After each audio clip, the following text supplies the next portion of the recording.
저는 일단은 뭐 너무 과도한 비판이 아닌가 음. 하는 생각이 좀 들고요. 예. 뭐 물론 이제 의견이 다르면 비판할 수 예. 있죠. 근데 저는 사실은 어제 유시민 작가의 발언이 예. 이거를 본인들이 정치적으로 해석해서 대통령을 공격하는 말이라는 부분만 예. 조목조목 따와서 예. 그걸 가지고 본인들의 또 언어로 이렇게 소화해서 기사도 나오고 말도 하고 좀 이러는 분들이 많은데 네. 저는 뭐 딱 한마디로 얘기하면 잠깐만요. 좀 소리가 또 끊긴다는 댓글이 많이 있습니다. 어제도 사실 시작하는데 소리가 안 나와 그래요? 가지고 예, 소리가 지금 조금 끊겨서 지금 예, 거의 좀 3,000명 체크를 가까운 분들이 보고 예. 계시는데 죄송합니다. 어제는 아예 소리가 안 나가 가지고 한 5분 동안 무음 방송을 했는데 예, 지금 좀 체크하고 있는데요. 예. 어쨌든 그 화면을 같이 띄워 주셔 좀 나가고 있으니까요. 어제 매블쇼 관련해서 홍사훈 기자가 이제 옆에 나와서 네. 같이 얘기를 했던데 뭐 얘기가 결국에는 이제 대통령이 수사와 기소를 분리하는 걸 원하지 않아서 이렇게 된 것이다. 네. 그리고 정계 개편에 대해서 뭐 재건축이든 재개발이든 이게 필연적인으로 아마 실패할 것이다. 네. 라고 이제 본인의 견해를 밝힌 예. 거잖아요. 이제 그게 사실은 보니까 원래 다스베이다에서 얘기를 했는데 그게 좀 너무 센 발언이어서 편집이 됐다가 네, 그렇다고 하네요. 어제 나와서 다시 이야기를 한 것 같아요. 근데 대부분 이제 더불어민주당 의원들도 그렇고 소위 말하는 이제 정치평론가들도 그렇고 네. 다 뭐랄까 융단 폭격 비슷하게 네, 예, 그렇죠. 대통령에게 뭐 반기를 든 것이다. 네. 뭐 이렇게까지 얘기를 하고 하던데 글쎄요. 어떻게 보셨어요? 어제 보셨나요? 이거 방송을? 네, 제가 네. 어제 뭐 실시간으로 못 보고 조금 몇 시간 지나서 한번 봤고요. 네. 어제 밤에 자기 전에 다시 한번 또 봤어요. 그래서 총 2번을 봤는데 총평을 먼저 말씀을 드리면 네. 저는 유시민 작가의 말 속에서 제가 단어 3개가 딱 떠올랐는데 첫 네. 번째가 두려움과 두려움. 그리고 걱정, 예. 그리고 세 번째는 과거 자신이 겪었던 경험에 대한 트라우마 예. 이런 것들이 좀 보였습니다. 그래서 전체적으로는 저한테는 어떻게 느껴졌냐면 유시민 작가가 저 말씀하시는 게 다 느껴져서 저는 좀 슬픈 말로 좀 느껴졌어요. 제가 이 얘기는 뭐 제가 느낀 감정이니까 이게 또 제가 좀 예. 말씀을 좀 드릴게요. 예. 근데 그 뭐 예전에 뭐 했던 일들, DJ 정부 때 뭐 유시민이 했던 일들, 노무현 정부 때 했던 일들 이런 걸 가지고 이제 유시민을 비판할 수 있는데 저는 한 가지 어떤 생각이 들었냐면 유시민이 뭐 작가로서 정치평론가로서 그냥 자신의 생각을 이야기한 거잖아요. 생각을 네. 이야기한 건데 그거에 대해서 동의 못할 수도 있잖아요. 네. 예, 비판할 수도 있고 어제 보니까 최욱 MC도 네. 중간중간 어떤 부분에 대해서는 동의하지 못하겠다라고 네. 뭐 재건축 증축 그거 네. 자기는 그거는 뭐 동의는 못하겠다. ABC로는 뭐 동의를 했다 이렇게 얘기를 하던데 모든 사람이 느낄 수 있는 게 다를 수 있잖아요. 그렇죠. 근데 발언 전체를 다 부정할 수는 없다는 생각이 네. 저는 다 들던데. 저는 네. 유시민 작가의 그 굉장히 긴 인터뷰 내용 중에 예. 저는 굉장히 마지막까지 잔상으로 남았었던 건 사실 맨 마지막 대목에 유시민 작가가 하는 말입니다. 예. 유시민 작가가 그렇게 말씀하시잖아요.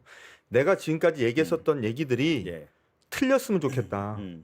내가 생각하는 대로 안 되고 대통령이 구상하고 예. 뭔지는 모르겠지만 예. 구상하시고 지금 하고 있는 이 일이 내 생각과 다르게 잘 돼서 내 말이 틀린 걸로 확인이 됐으면 좋겠다. 예.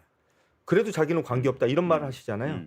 저는 그 말이 사실은 유시민 작가가 어제 하고 싶었었던 말의 백미가 아닌가라는 생각이 저는 좀 들었고 왜 저런 말씀을 하신지는 저는 모르겠어요. 제가 뭐 주제 넘게 말씀을 드리면 저는 좀 알 것 같았어요. 네. 그래서 슬펐어요. 그러니까 결국에는 검찰의 이제 수사권이 수사 개시, 그러니까 검찰이 직접 수사하는 게 검사가 네. 수사를 개시할 수 있는 게 있고 지금 부패 범죄, 경제 범죄 등 이렇게 붙였고 사실상 모든 거를 네. 시작을 할 수 있는데 네. 그거에 대한 이견은 없잖아요. 지금 그거를 폐지하자. 네, 수사 그렇죠. 개시권은 네. 지금 폐지를 수사 하자. 개시권에 대해서는 네. 뭐 전혀 뭐 이견 없습니다. 근데 이제 경찰이 했던 거를 넘겨받아서 검사가 보완 수사, 특히 이번에 장윤기 사건 보면 검사가 없었으면 어쩔 뻔했냐. 네. 이런 게 또 여론이 높아지고 있는 것도 사실이잖아요. 예. 사실은 네. 어제 유시민 작가가 하는 얘기와 장윤기 사건은 저는 좀 결을 좀 달리해서 좀 보고 싶고 다르다. 네. 저는 일단 장윤기 사건 관련돼서는 길게 얘기를 할 이유가 없어요. 예. 장윤기 사건에서 벌어진 일, 참혹한 일이죠. 네. 잘못된 일입니다. 경찰이 수사 잘못했고요. 처벌받아 마땅하고 책임을 물어야 되고요. 책임 다 져야 됩니다. 예. 다만 장윤기 사건에서 발생한 이와 같은 일이 예. 그러면 검찰의 저는 보안수사권이라는 단어 쓰고 싶지 않습니다. 예. 검찰이 그러면 수사권을 여전히 유지를 하면 이런 일이 다시는 벌어지지 않느냐? 예. 저는 절대 그렇게 보지 않아요. 그리고 그거는 제 의견이 아니고요. 지난 수십 년 동안 검찰이 운영이 되는 대한민국을 살아왔었던 사람들이라면 누구나도 알 수밖에 없는 거고 예. 그래서 장윤기 사건 같은 걸 없애기 위해서 검찰의 수사권을 줘야 된다는 논리는 저는 네.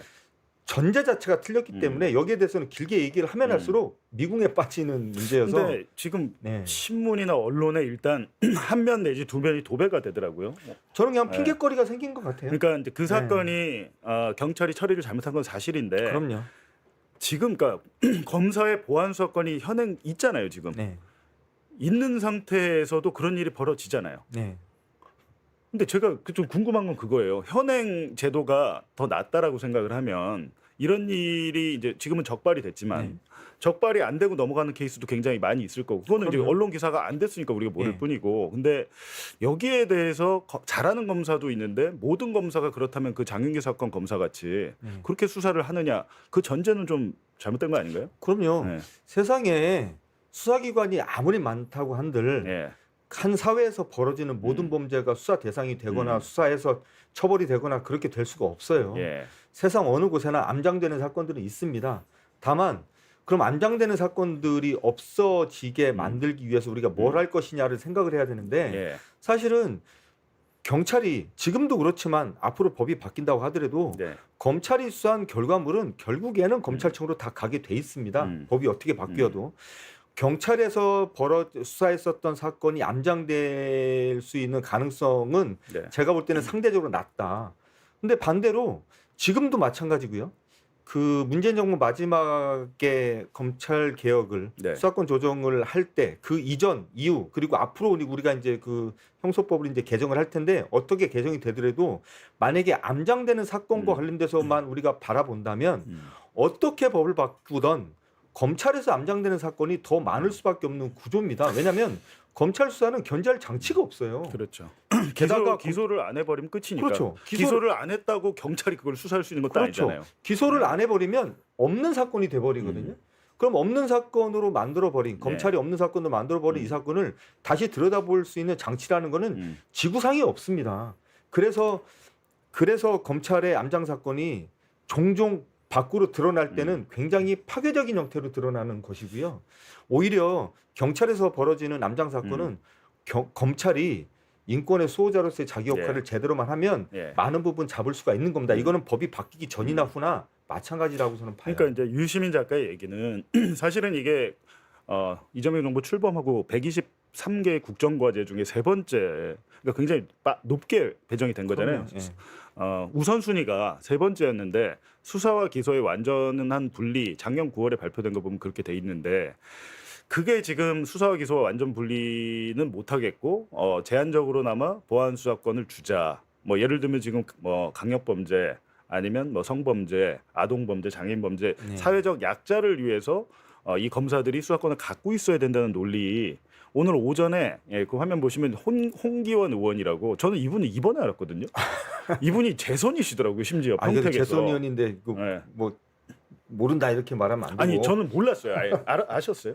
아니 뭐 성함 들어봤고 성함은 제가 이제 종종 보긴 봤죠. 예. 공무원 출신, 외교관 출신이시더라고요. 그러니까 굉장히 좀 뭐랄까 얌전하시고 아마 외통이 계속 하셨던 걸로 제가 기억을 외통이 합니다. 이제 외교 전문가인데 이분이 갑자기 형사소송법 개정안을 발의를 해가지고 10명의 그 의원들이 여기에 이제 공동 발의를 했더라고요. 근데 오전에 오늘 방송 보셨나요? 네, 여기 오면서 제가 봤어요. 안 그래도 저희가 좀 전화 연결 한번 해보려고 보좌진한테 전화를 했는데 보좌진이 아예 전화를 자동 메시지를 남겨달라고 이렇게 해놨더니 전화가 엄청나게 올 것 같아요. 지금 예를 들면 이거에 또 이제 홍기원 의원의 개정안에 반대하시는 분들이 문자 폭탄, 전화 폭탄 뭐 이런 기사가 있더라고요. 근데 어떻게 보셨나요, 오전에? 그러니까 저는 뭐 그냥 총론을 말씀드리면 그렇구나. 지금 검찰의 수사권을 남겨둬야 된다고 생각하시는 분들이 속내는 어떤지 모르겠어요. 속내는 어떤지 모르겠는데 겉으로 이분들이 표출하는 겉으로 드러내는 이유는 이런 거구나라는 걸 이제 하나 알게 된 게 저한테는 성과였고 두 번째는 이 정도의 인식 수준을 그러니까 보여지는 모습이 이런 정도의 인식 수준과 이런 정도의 이유로 이런 검찰 수사권 유지를 주장하는 논리라면 더더욱이나 검찰에는 수사권 주면 안 되겠다. 그러니까요. 저는 오히려 그런 생각이 좀 들었고 네, 설득이 잘 안 되는 예, 말씀하시더라고요. 그러니까 네. 제가 이제 그 말씀을 드린 이유가 이제 몇 가지가 이제 딱 말씀을 드리면서 그냥 딱딱 캐치되는 것만 몇 개 네. 말씀드리면 지금 이분이 만든 법안에 뭐 네. 사회적 약자, 특히 이제 뭐 노인, 장애인, 뭐 여성, 아동 뭐 이제 이런 거라 그러는데 사회적 약자 그리고 인권 보호가 인권을 보호해야 될 임무와 권리와 의무가 침해되는 사건은요. 예. 노인, 장애인, 아동, 성폭력, 뭐 여성 범죄 말고도 수도 없이 발생을 합니다. 네. 그래서 이런 식으로 특정 범죄에 대해서만 사회적 약자 범죄다라고 규정을 해놓는 것 자체가 굉장히 좀 이렇게 좀 제가 좀 정리해서 말씀드리면 인식을 좀 너무 소극적으로 판단하시는 게 아닌가라는 생각이 들고요. 민생 침해 범죄요? 민생 침해 범죄가 아닌 범죄가 있습니까? 그러니까요. 이게 지구상에서 말이 벌어진 애매모호해요. 지구상에서 네. 벌어진 대부분의 네. 범죄가 민생 범죄입니다. 예를 들어서 지금 이재명 대통령이 그렇게 고초를 겪었었던 대장동 사건, 예. 성남 FC 예. 이거 민생 범죄 아닙니까? 이거 다 민생 범죄예요. 그러니까 이런 식으로 민생 범죄라는 것을 뭐 보이스피싱, 금융 투자 뭐 이런 걸로 딱 축소시켜서 그렇게 얘기를 하면 겉으로 볼 때는 그럴듯해 보이는데요. 예. 전혀 실체적 진실과도 맞지도 않고 사실과도 맞지 않고 더더욱이나 현실적이지도 않습니다. 그래서 이런 것들을 마치 본인이 어떤 내심에 가지고 있는 것들을 문서로 예. 법안으로 정리를 하고 그거를 어쨌든 만들려고 하다 보니까 만들어진 기형 같은 생각이 좀 저는 좀 들어서 굉장히 안타까웠고 다시 한 번 말씀드리지만 이런 정도로 밖에는 검찰의 수사권을 줘야 된다는 논리를 겉으로 드러낼 수가 없는 수준이라면 저는 검찰 수사권을 폐지하는 거는 뭐 더 저는 더 필요성을 더 느끼게 근데 이게 되는 계기가 논리적으로도 검사의 보안 수사권이 있다고 해서 억울한 피해자가 나오지 않을 것이다라는 전제를 할 수가 없잖아요. 단정을 할 수가 없고 지금 현행에서 억울한 피해자들 서초동 가보시면 검찰청 앞에 뭐 버스 트럭에다가 막 네. 현수막 붙여놓고 진짜 그 법원 판결이나 검찰 수사에 항의하신 분들 굉장히 많거든요. 예, 그러니까 특히 네. 이제 그 뭐 여성 범죄 이번에 네. 이제 장유 사건이 이제 대표적인데 여성 범죄를 가지고 이제 그런 식의 논리를 피시는데 어젠가요 그 한겨레 그 이재성 논설위원이 쓴 글을 예. 백낙천 선생께서 페북에 공유하시면서 그렇군요. 칼럼을. 어떤 표현을 썼냐면 그게 이제 기사에도 들어있는 표현이고 백낙천 선생도 이제 그대로 인용을 하셨는데 예. 사실은 여성 뭐 장애인 이런 것과 관련돼서 벌어지는 문제 그 사건들에 대해서 예. 성인지 감수성 혹은 인권 감수성이 떨어져서 문제가 발생하는 현상은 네. 경찰뿐만이 아니고요. 검찰, 공수처, 대한민국 정부 기관, 예. 심지어는 우리 사회 전반에 만연돼 있는 현상입니다. 그렇죠. 이게 단순하게 경찰의 수사권을 제어할 수 있는 장치로 오로지 검찰의 수사권을 준다고 해서 이게 해결될 수 있느냐? 절대 그렇지 않고요. 그럴 가능성이 제가 볼 때는 전혀 없습니다. 그래서 그런 식의 논리를 피는 건 제가 볼 때는 그냥 본인이 검찰의 수사권을 줘야 된다라고 생각하는 내심을 네. 겉으로 드러내기 위해서 표현하는 하나의 방식일 뿐인데 예. 그거 자체가 제가 볼 때는 죄송한 표현이지만 굉장히 수준이 그리고 고민의 그 깊이가 그냥 낮아 보이더라. 저는 그렇게 느꼈어요. 지금 이 한겨레 기사 네, 그렇습니다. 어제 칼럼이네요. 이재성 논설위원이 네. 수사권 없는 공소청이 경찰 통제를 더 잘할 것이다라는 건데, 근데 예를 들면 수사를 안 하면, 근데 우리 기자들도 그런 게 있거든요. 제가 이제 데스크 팀장 업무를 할 때 제가 또 제 나름대로 취재를 해갖고 기사를 많이 썼는데 상대적으로 그렇다면 후배들 기사를 데스크 하고 할 때 소홀해질 수밖에 없어요. 시간적으로 물리적으로 그렇잖아요.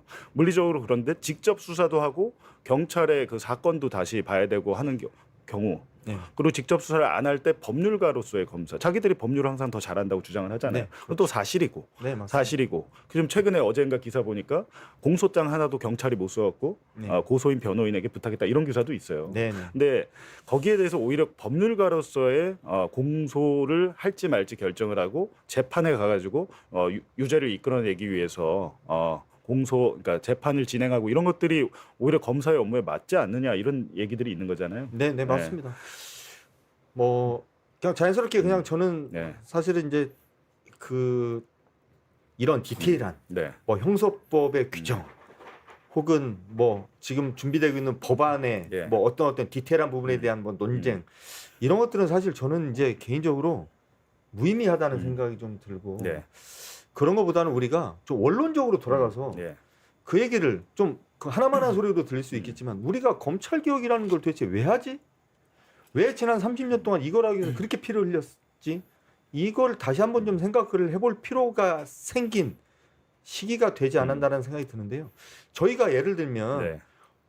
검찰의 수사권을 박탈해서 경찰만 수사를 하고 검찰은 기소와 공판 유지만 하는 권한을 줬을 때 과거보다 조금 더 그 인권 보호의 사각지대가 좀 예. 생긴다거나 그 혹은 뭐 암장되는 사건 혹은 수사가 더 잘 되지 않는 사건이 어느 정도 생길 수 있다라는 거 우리 예상 못했나요? 그러니까. 했습니다. 했어요. 그런데도 불구하고 우리가 왜 검찰 개혁을 주장을 했냐면 이게 검찰이라는 조직을 1954년인가 예. 수사권을 부여하면서 이제 출범을 했는데 그때는 우리가 어떤 이유로 이제 시작을 했어요. 근데 나중에 시간이 좀 몇십 년 지나다 보니까 검찰이 가지고 있는 권한이 너무나 커. 그래서 이게 처음에 의도하지 않았었던 부작용들이 너무나 많이 예. 발생하고 이게 단순하게 검사 한두 명의 문제로 끝나는 부작용이 아니고 이게 큰일 났네. 우리는 사람 하나하나가 잘못됐다고 하면 그 사람만 드러내면 되는데 예. 이게 구조적인 문제가 발생을 하네. 이게 지금 구조적인 구조를 그 구조 자체를 바꾸지 않으면 지금 벌어지는 이 문제를 막을 길이 없네. 라고 우리가 생각을 할 수밖에 없는 상황이 도래해서 그래서 검찰 개혁에 대한 논의를 시작했었던 것이고. 네, 잠깐만요. 근데 댓글에 지금 네. 그램님께서 네. 이건웅 검사가 지금 신났다고. 한상진 기자와 이건웅 검사의 악연을 알고 있군요. 이건웅 네. 검사는 뭐 언젠가 저하고 한번 뭐 만나셔야 될 뿐인데. 네, 둘 중에 한 명은 죽는다 그랬는데 네, 이건웅 그렇죠. 검사는 지금 승진하지 않았나요? 뭐 잘 어딘지 나가는 거 모르겠어요. 같아요. 네, 지금 잘 나가던데 네. 보니까 그래요? 어디 대검연구관으로 가지 않았나? 모르겠어요. 이건웅 검사. 모르겠어요. 하여튼 근데 제가 하나 드리고 싶은 말씀은 죄송합니다만 네. 저희는 윤석열 검찰의 수사를 받았던 사람들입니다. 수사를 받았던 사람인데 오히려 이제 이렇게 얘기하는 사람도 있어요. 니네가 수사를 받아가지고 악감정을 검사한테 갖고 있는 거 피해자 아니냐? 서사 아니냐? 피해자 네, 서사 아니냐? 이런 이렇게 얘기를 하는데 수사를 한번 경험을 해보니까 얘들이 어떻게 조작을 하는구나를 사실 우리는 생생하게 경험을 했잖아요. 그렇죠. 네. 그동안은 기자 생활하면서 뭐 봉 기자도 마찬가지고 저도 그렇지만 사건 취재를 많이 했잖아요. 우리가 경찰 검찰에서 수사하는 거 그리고 예. 재판이 진행되는 거 저도 이제 많이 봤는데 이게 완전히 다르더라고요. 제가 그렇죠. 직접 당사자가 돼서 해보니까 네. 제가 당사자가 돼서 제가 다 하는 사건과 관련돼서 수사를 받아보고 공소장을 받아보고 재판 진행되는 상황을 보니까 야 이거는 대한민국 이렇게 가서는 안 되는구나. 그 조작의 네. 퀄리티가 높아요. 그렇죠. 조작의 퀄리티가 제가 다른 사건 경찰에서는 절대 못합니다. 그렇게. 다른 사람 사건에서 제가 느꼈던 거하고 수준이 좀 다르다고 그렇죠. 제가 좀 느꼈어요. 근데 그렇게 됐는데 실제로 저희가 이제 경험을 해보니까 이렇게 사건이 만들어지는가를 이제 생생하게 목도를 했거든요. 네. 근데 똑같은 증거를 가지고도 하나의 증거를 가지고도 무죄의 증거를 유죄의 증거로 이렇게 막 만들어 버리더라고요. 그렇죠. 그런 경우가 네. 많았죠. 근데 예를 들면 네. 한상진 기자가 저희가 이제 압수수색도 당했지만 통신영장 그리고 위치정보 조회까지 다 당하고 출국 금지를 1년 동안 당했었는데 한상진 기자가 출국 금지 일본에 취재 가야 돼서 며칠만 풀어달라고 했거든요. 근데 그때 그게 이건웅 검사입니까? 그건 다른 검사죠. 아니요, 그때 그 어쨌든 그 수사팀에 이건웅 검사가 그러니까 있었으니까. 반부패 수사 네. 2부 일부 강백신 수사팀이 했는데 그 검사가 저희가 이제 법원에 출국 금지 좀 풀어달라고 하니까 법원에 무슨 의견서를 냈잖아요. 네, 그렇죠. 의견서를 검찰도 냈는데, 내고 법무부도 내고 했는데 결국에는 안 풀어줬잖아요. 그러니까 제가 소송을 냈다 졌죠. 소송을 그래서 이제 못 나갔어요. 소송을 냈는데 야 근데 또 재판을 받아 보면 판사가 거의 검사 편이에요. 저 그것도 처음 느껴본 겁니다. 판사가 피해자를 위해서 아니면 피고인을 위해서 피고인이 대통령도 지금 얘기하던데 단 한 명의 억울한 피고인도 있어서는 안 되고 의심스러울 때는 피고인의 이익으로 이게 이제 뭐 원칙처럼 됐는데 실제 그렇죠. 현재 재판 법정안은 그렇게 이루어지지 않는 것 같습니다. 예.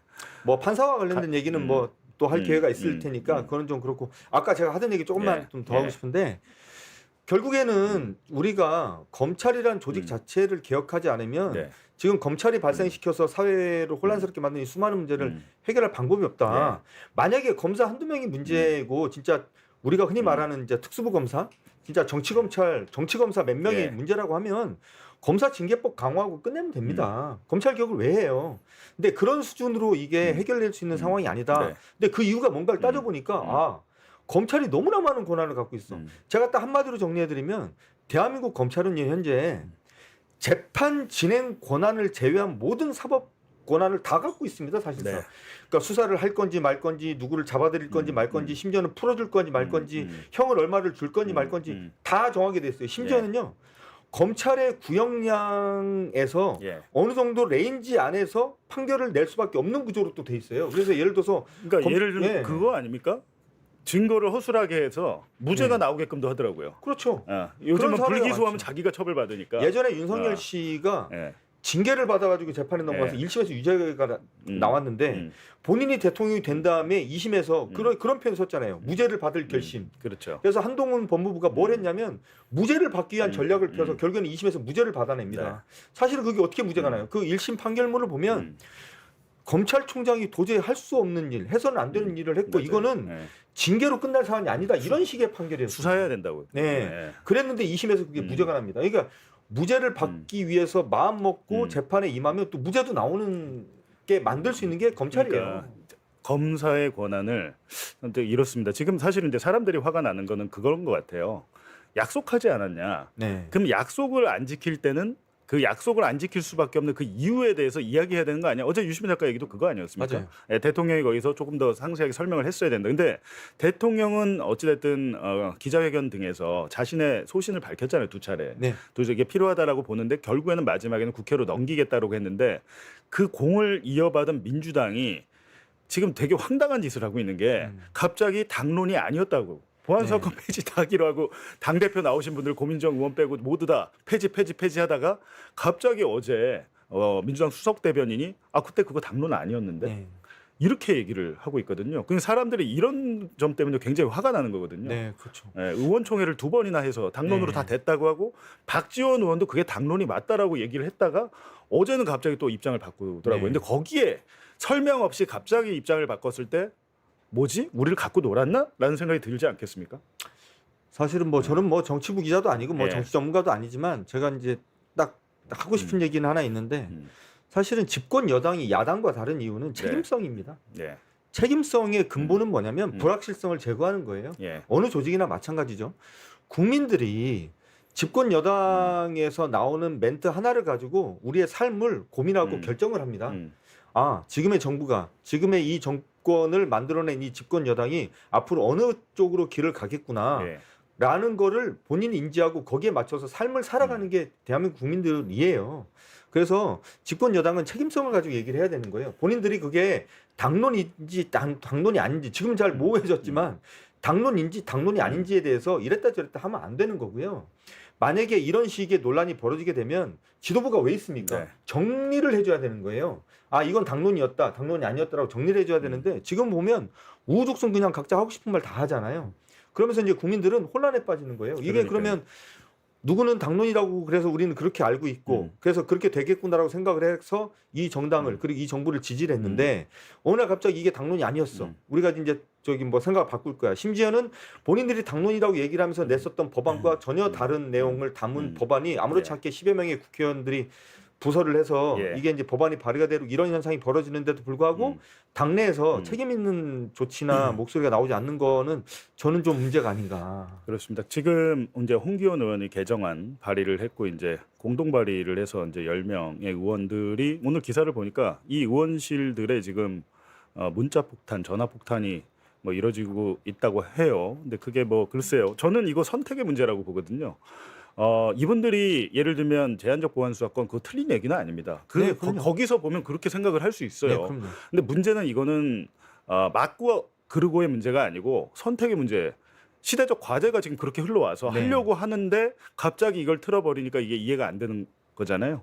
근데 거기서 어찌됐든 억울한 1%의 피해자가 없도록 하는 게 중요하다. 정성호 장관 얘기하던데 이건 너무 당연한 얘기 아닙니까? 그러니까 지금 저 얘기가 저도 좀 황당했는데 자 억울한 1% 피해자가 없도록 하는 게 중요하다. 저 말은요 쉽게 말하면 오래 살면 장수하는 거고 돈 많이 벌면 부자 된다는 얘기랑 마찬가지예요. 그러니까 도둑질 하지 말라는 얘기랑 똑같은 거죠. 하나만 하는 소리인데 저게 곧바로 그래서 검찰의 수사권을 줘야 된다 혹은 남겨놔야 된다 이 논리로 가는 그 과정에 제가 볼 땐 다리가 없어요. 다리가 없는데 마치 다리가 있는 것처럼 지금 주장을 하고 있고 저게 그래서 저는 개인적으로 좀 혹세무민이라고 생각을 하는데 저는 사실은 정성호 장관 같은 경우는 저는 뭐 기자이기 전에 제가 이제 대한민국 국민으로서 저는 저분이 주도하는 검찰 개혁은 저는 믿을 수가 없다고 생각을 하는 이유가 저분이 올 초에 국회에 나와서 그런 말을 해요. 이재명 정부의 검찰은 다릅니다. 이런 말을 하잖아요. 그렇죠. 예. 저는 사실은 검찰 개혁이 됐던 뭐가 됐던 정치인이 국민들에게 책임 있는 목소리를 내야 될 의무가 있는 정치인이 네. 절대 어떤 경우에 대해서는 안 되는 말이 우린 다르다. 우리는 과거하고 다르다. 나는 능력이 있다. 이런 말 절대 하면 안 됩니다. 정치는 국민이 하는 거예요. 네. 국민들의 목소리를 가지고 정치를 하는 거지. 본인이 판단할 때 뭐 우리 정부는 다르다. 뭐가 다른데요? 그렇죠. 전 잘 모르겠고요. 근데 이게 기본적으로 예를 들면 사회적 약자 그건 너무 당연한 얘기잖아요.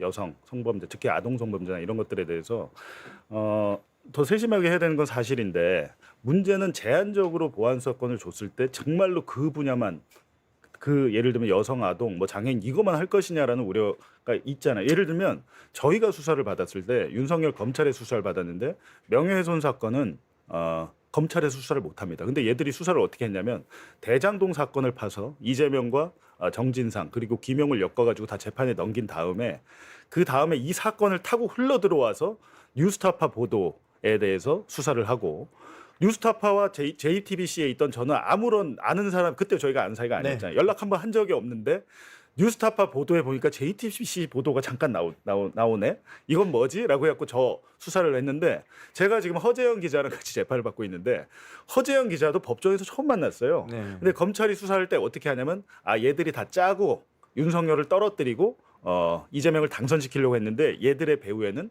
민주당이 있어. 네. 이재명이 있어. 이게 설계를 그렇게 하고 들어오잖아요. 네. 근데 저는 명예훼손 플러스 JTBC에 대한 업무 방해. 공정 보도를 해야 되는데 그 업무를 제가 방해했대요. 그러니까 얘들이 사건을 그렇게 만들어 오면 대장동 사건은 부패 범죄라고 지들이 했는데 나중에도 엉뚱하게도 윤석열 명예훼손 사건으로 이게 이어지더라라는 거거든요. 그러니까 사건을 일단 수사권을 갖게 되면 어떻게든 얘들은 범죄를 자기가 그러니까 수사 도중에 인지했다고 하면서 다른 사건으로 타고 들어갈 가능성이 없지 않잖아요. 이게 지금 말씀하신 이런 사례를 사실은 계속 얘기하는 것 자체가 이제 입이 아플 정도로 이미 대한민국 국민들은 이런 사례를 너무나 많이 다 알고 들으셨고 있죠. 많이 겪으셨어요. 봤고. 다 알고 계세요. 그래서 이런 사례를 굳이 케이스를 계속 얘기하는 건 제가 볼 때 좀 무의미하다고 느끼고 이걸 정리하면 뭐가 되냐면 이런 현상들이 지난 수십 년 동안 발생하는 걸 우리가 봐왔고 네. 그것이 우리 사회에 끼치는 폐악이 어떤 정도로 심각한지를 알았기 때문에 네. 검찰 개혁을 해야 된다라는 목소리가 모아지기 시작했던 것이고요. 그리고 이게 단순하게 검찰이 가지고 있는 권한 일부를 떼 혹은 일부를 없애 이렇게 해서도 해결이 안 될 것 같다라는 공감대가 국민적 공감대가 수십 년 동안 쌓여왔기 때문에 수사기소의 완전한 분리라는 결론에 다다른 것이고요. 그래서 우리가 내란을 극복하는 과정에서 겨우겨우 만들어낸 이재명 정부의 공약의 맨 앞순위에 수사기소 완전 분리라는 거를 집어넣을 수밖에 없었던 이유도 거기에 있는 겁니다. 그래서 지금 상황에서는 예를 들어서 장유기 사건을 예를 들면서 검찰 수사권 존치를 주장하는 사람들에 대해서 제가 만약에 저한테 장유기 사건과 정반대의 검찰 수사권 때문에 발생한 문제에 대해서 저한테 떠들으라고 그러면 저 1박 2일 떠들 수 있어요. 심지어는 그 사건 중에는 제가 겪은 사건들도 많고요. 제가 취재해서 제가 기사 써서 그게 문제가 됐던 사건들도 많습니다. 그거 조금 있다가 하고요. 조금 전에 제가 전화가 왔는데 누구한테 왔냐면 김학의 사건 때 피해 여성. 어머나. 방금 전화가 제가 오늘 사실 전화 연결을 한번 하려고 지금 어제 보니까 국회에서 무슨 뭐 피해자 대회 같은 걸 했더라고요. 기자회견을 집단으로 하면서 야 봐라 이 강력 사건 뭐 이런 사건의 피해자들이 검사의 보안 수사권을 다 외치고 있다 이렇게 얘기를 하고 있는데 이 김학의 사건의 이 피해 여성은 그때 검사에게 무고죄로 기소당했습니다. 무고죄로. 그러니까 거짓말을 했다고. 죄 없는 김학의한테 거짓말을 했다고 뒤집어 씌워가지고 무고죄로 검찰이 그 기소를 한 분이거든요. 그리고 거짓말한다고. 연기 좀 해보시죠. 근데 지금 뭐 사전에 좀 협의를 해야지 목소리가 나가는 문제라서. 근데 사전에 좀 협의가 안 돼서 제가 이제 막 되면 내일 연결을 할 텐데 이분 같은 경우는 검사들이 김학의를 봐주기 위해서 어떤 짓을 벌였는지 알고 있잖아요. 그렇죠. 성범죄 피해자인데. 아니 오늘 아침에 뉴스공장에도 홍기범 의원 나오셔가지고 이런저런 얘기하시는데 거기 이제 패널로 나온 홍상훈 전 KBS 기자가 그 사례를 얘기하더라고요. 그러니까 그 사례를 제가 얘기하는데 이제 저희가 이야기하는 게 아니라 본인에게 직접 제가 이제 양해를 구하고 내일 한번 연결을 해볼 그러니까 텐데 이 사건도 사실은 이 사건도 대한민국 국민들 다 아는 사건입니다. 저희가 집단 망각에 빠지지 않았다면 이런 사건 기억만 해보면 지금 장기 사건 아까도 말씀드렸지만 장기 사건 굉장히 안타까운 사건이지만 이것 때문에 검찰 수사권 존치해야 된다? 이거는 제가 볼 때는 그리고 논리적으로 말이 그런 안 게 돼요. 있잖아. 김학이나 뭐 윤우진 사건 이런 것들 보면 검찰이 사회적 약자만 보이는 게 아니라 사회적 강자도 보호를 합니다. 그렇죠. 네, 사건을 진짜로 경찰이 할 수 있는 거는 압수수색 영장 청구도 못 하죠. 기소를 여부를 경찰이